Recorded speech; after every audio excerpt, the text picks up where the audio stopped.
Сәлем, бұл жұлдыз 99. Өзгеріс бұл біздің өміріміздің тұрақты бөлігі. Біз өзгеруге қарсылық көрсеткен сайын өмір сүру қиындай түседі. Өзгерістерден қашудың қажеті жоқ, олар бәрібір сізді басып озады және сізді өмірге деген көзқарасыңызды қайта қарауға мәжбүр етеді. Жалқаулық бұл прогрестің қозғалтқышы және дененің күш-жігерді үнемдеудің және әбігерліктен арылудың табиғи әдісі. Бірақ кейде бұл мақсатқа жетуге кедергі келтіреді. Сондықтан оны жеңудің тиімді жолдарын ұсынамыз. Видеоны соңына дейін қараңыз. Жалқаулықтың нақты себептерін анықтау. Көбінесе жалқаулықпен бірдеңені жасағысы келмеудің артында терең ішкі жанжал жатыр. Неліктен бұл тақырыпқа қарсылық білдіріп, одан аулақ болып, кейінге қалдыруды түсіну маңызды. Мысалы, егер сіз жұмысқа баруға ерінетін болсаңыз, ойланыңыз, мүмкін бұл сізге ұнамайтын болар. Зиянды әдеттерден арылыңыз. Жалқаулықтың негізгі көмекшісі біздің көп уақытымызды алатын жаман әдеттер. Әркімнің босқа кететін уақыт көзі бар. Біреулер үшін бұл әлеуметтік желі, компьютерлік ойындар, немесе темекі шегу. Егер сіз барлық бос уақытыңызды осы нәрсеге жұмсасаңыз, онда сіз бұл нәрселерден алшақтауыңыз қажет. Мақсатыңыз нақты болсын. Әрқашан сіздің алдыңызда сізді жігерлендіретін және жалқаулықты жеңуге мүмкіндік беретін нақты мақсат қойыңыз. Тапсырманы бөлшектеңіз. Тапсырманы мүмкіндігінше кішігірім тапсырмаларға бөлу арқылы жеңілдетіңіз. Ең бастысы жұмыстың келесі кезеңдері туралы ойламау, барлығын қадаммен жасау. Жай бастаңыз, немесе 5 минуттық ереже. Бұл барлық сату менеджерлерінің әмбебап айла тәсілі. Алдымен кішігірім нәрсені сатуға тырысыңыз, сонда адам үлкенірек нәрсені сатып ала алады. 5 минут жұмыс жасауға тырысыңыз. Бастаңыз, кейін қалай барынтаңызбен кіріскеніңізді де байқамай қаласыз.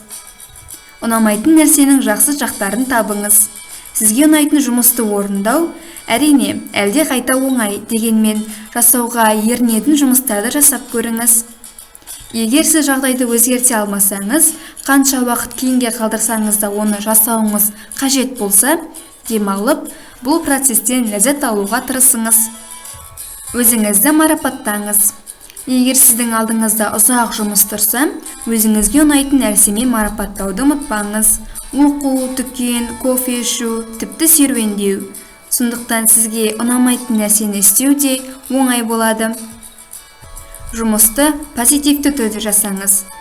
Егер жұмыс біркелкі әрі әдеттегі болса және сіздің барлық назарыңызды қажет етпесе, музыканы, аудиокітапты қосып қойыңыз және оған ойын немесе жаттығу элементтерін қосыңыз, сонда жұмысты аяқтау әлде қайта жеңіл болады.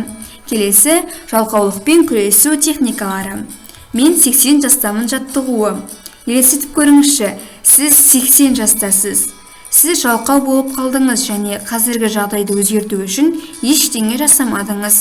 Нәтижеге көңіліңіз тола ма? Сіз ойлағаныңызды орындадыңыз ба?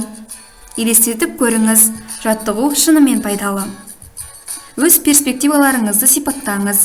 Егер сіз жалқау болуды тоқтатсаңыз, сіздің өміріңіз қандай болатынын елестетіп көріңіз. Жалқаулықты жоюға емес, сіздің мақсаттарыңызға назар аударыңыз. Өз қиялыңызды қолданып, қабылдаған шешімдеріңіз бен жұмысыңыз бойынша жасаған жұмысыңыз сіздің өміріңізді қалай жасақтайтынын көруге тырысып көріңіз. Жалқаулықты жеңуді кейінге қалдырмаңыз және әрекетсіздікті доғарыңыз. Кейінге қалдырған нәрсені дәл қазірден бастаңыз.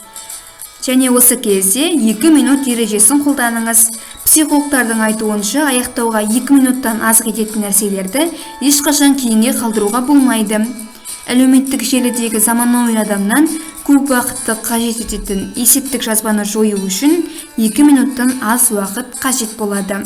Есте сақтаңыз, сіз жалқау емессіз. Тек бұл сізге ұнамайды. Жасалмаған істер үшін өзіңізді жек көрмеңіз. Видео ұнаса каналыма жазылып, лайк басыңыз, қоңыраушаны басып достарыңызға жіберуді ұмытпаңыз. 99 бен бірге дамы.